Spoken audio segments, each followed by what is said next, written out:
ಬಜ್ಜಿ ಮತ್ತು ಜಿಲೇಬಿ ತಿನ್ನೋಕೆ congratulation brother. Hi guys, ಎಲ್ರಿಗೂ ಗುಡ್ ಮಾರ್ನಿಂಗ್. ನಮ್ಮ ದೋಸ್ತ ಮನೆ ಕಡೆ ಹೋಗೋಣ ಬನ್ನಿ, ಏನು ಮಾಡ್ತಾನೆ ನೋಡೋಣ. ಹೋಗ್ತಿದ್ದಂಗೆ ನಮ್ಮ ಅಕ್ಕನ ಮಗ ಸಿಕ್ಕ. ದೇವ್ರು ನಿಂಗೆ ಒಳ್ಳೇದು ಮಾಡ್ತದ. ನಿನ್ ಜನ್ಮಕ್ಕೆ ಹೋಗೋ ಏನೋ ಹೇಳ್ತಾನ ಕೇಳ್ರಿ. ಬೆಳಗ್ಗೆನೆ ತುಂಬ ಥಂಡಿ ಇತ್ತು, ಅದಕ್ಕೆ ನಮ್ಮ ದೋಸ್ತ ಬಲ್ಲಿ ಹೋಗಿ ಕಾಯಿಸ್ಕೊಂತ ಹಾಕ್ಕೊಂತೀವಿ. ನಮಗೆಲ್ಲ ಗೊತ್ತಾಗೋಯ್ತು. ಮತ್ತೆ ಅಲ್ಲೇ ಸೀದಾ ನಮ್ಮ ಮನೆ ಕಡೆ ಬಂದೆ. ಬರ್ತಿದ್ದಂಗೆ ನಮ್ಮ ಬಾಸ್ ನನಗೋಸ್ಕರ ಕಾಯ್ತಿದ್ದ.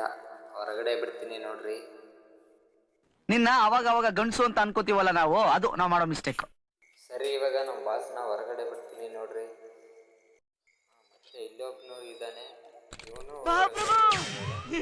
ನೋಡ್ರಿ. ಮತ್ತೆ ನಾಳೆ ನಮ್ಮೂರ ಜಾತ್ರೆ ಇದೆ, ಅದಕ್ಕೆ ಮನೆ ಕ್ಲೀನ್ ಮಾಡೋ ಸಲುವಾಗಿ ಸಾಮಾನೆಲ್ಲ ಹೊರಗಡೆ ಇಡ್ಕತ್ತೀವಿ. ಇವನು ನಮ್ಮ ಅಕ್ಕನ ಮಗ. ಯಾರಲ್ಲ ಅವಳು ಹುಡುಗಿ ದೇವತರ ಅವಳೆ. ಅದಾದ್ಮೇಲೆ ಎಲ್ಲ ಕೆಲಸ ಮುಗಿಸ್ಕೊಂಡು ನಾನು ಜಳಕ ಮಾಡಿ ರೆಡಿ ಆದೆ. ಮತ್ತೆ ಕ್ಯಾಮ್ರಾ ಮುಂದೆ ತೋರಿಸ್ಬಿಟ್ಟೆ. ಇವನು ನಮ್ಮ ಅಣ್ಣ, ಇವನು ಏನೋ ಹೇಳ್ತಾನೆ ಹೇಳ್ರಿ. ನನ್ನ ಮೇಲೆ ಆಣೆ ಇಟ್ಟಳು.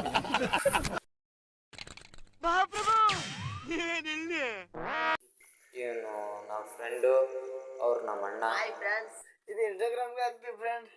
ಅದಾದ್ಮೇಲೆ ಮತ್ತೆ ನಾನು ಊರಕ್ಕೆ ಹೋದೆ. ಊರಕ್ಕೆ ಹೋಗಿ ಬಜ್ಜಿ ಮತ್ತು ಜಿಲೇಬಿ ತಿನ್ನೋಕೆ ಕಂಗ್ರ್ಯಾಚುಲೇಷನ್ ಬ್ರದರ್, ಕಂಗ್ರ್ಯಾಚುಲೇಷನ್.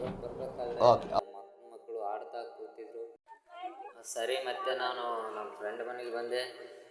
ಅವನು ನೀರು ತರ್ತಿದ್ದ, ಅಲ್ಲಿದ್ದ. ನಮ್ಮ ದೇಶ ಇದು ರೀ, ನಾವು ಕೊಟ್ಟಿರೋ ದೇಶ ಇದು. ಸರಿ ಫ್ರೆಂಡ್ಸ್, ಇವತ್ತಿನ ಲಾಗ್ ಇಷ್ಟೇ. ಇಷ್ಟ ಆದರೆ ಲೈಕ್ ಮಾಡಿ, ಫಾಲೋ ಮಾಡಿ, ಹಾಗೆ ಕಮೆಂಟ್ ಮಾಡಿ ಫ್ರೆಂಡ್ಸ್. ಬಾಯ್. ಇಷ್ಟು ಹೇಳೋಕ್ಕೆ ಇಷ್ಟಪಡ್ತೀನಿ. ಓಕೆ ಫ್ರೆಂಡ್, ಬಾಯ್. ಅಷ್ಟೇ.